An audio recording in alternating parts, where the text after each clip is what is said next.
The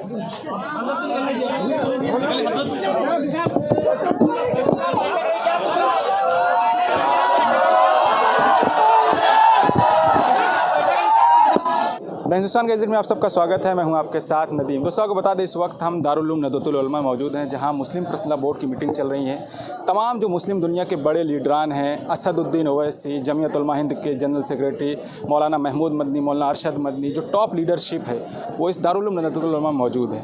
ख़ासतौर से जो जिस तरह का बयान आ रहा है बाबा रामदेव का, और हिंदू राष्ट्र बनाने की पूरी कोशिश की जा रही है, उस पर बयानात लगातार आ रहे हैं।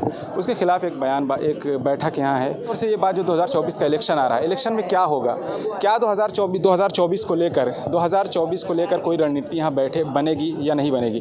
2024 को लेकर जिस तरीके से मुसलमानों में दो भाग करने की कोशिश की गई, अपर मुसलमान, हाईएस्ट मुसलमान और लोअर मुसलमान, पसमानदा मुसलमान और अशराफ मुसलमान, जो बांटने की कोशिश की जा रही है, क्या इस बांटने को रोका जाएगा या नहीं। जो खासतौर से जो 80% जो मुसलमान हैं इस देश के, जिन्हें कहा जा रहा है ओबीसी, SC ST दलित हैं, उनको अलग करके जो सैयद खान और पठान हैं उनको अलग करने की कोशिश की जा रही है। क्या इस रणनीति पर कोई काम होगा मुसलमानों में? क्या इसको रोकने की कोशिश की जाएगी, या जो दरार बीजेपी डालना चाहती है और मुस्लिम वोट को खींचने की कोशिश कर रही है, क्या वो अपने इस काम में सफल कामयाबी होगी? आपको बता दें, असदुद्दीन ओवैसी है। असदुद्दीन ओवैसी के आने की वजह से उलमा के जो स्टूडेंट हैं वो तमाम स्टूडेंट यहाँ आए हुए हैं। असदुद्दीन ओवैसी को एक नज़र, एक झलक देखने के लिए पूरा मजमा जो है वो तमाम तालिब इल्म हैं और स्टूडेंट हैं इस कॉलेज के, जो यहाँ आए हुए हैं। आप इधर भी देख सकते हैं।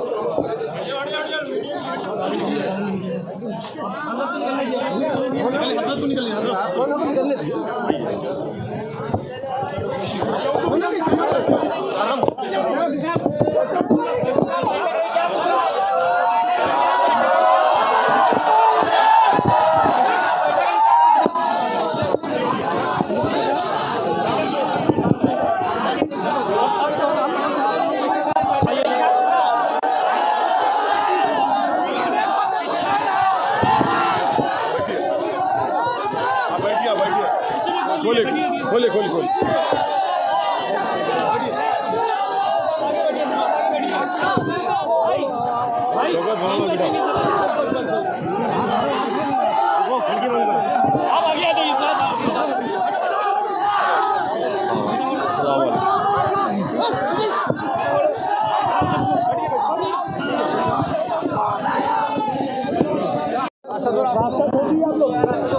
रास्ता दो भैया।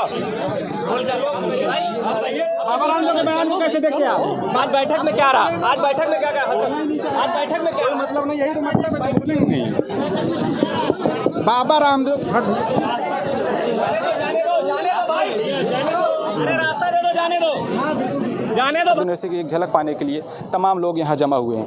मैं नदीम, कैमरामैन अभिषेक के साथ द हिंदुस्तान गैजेट के लिए। शुक्रिया।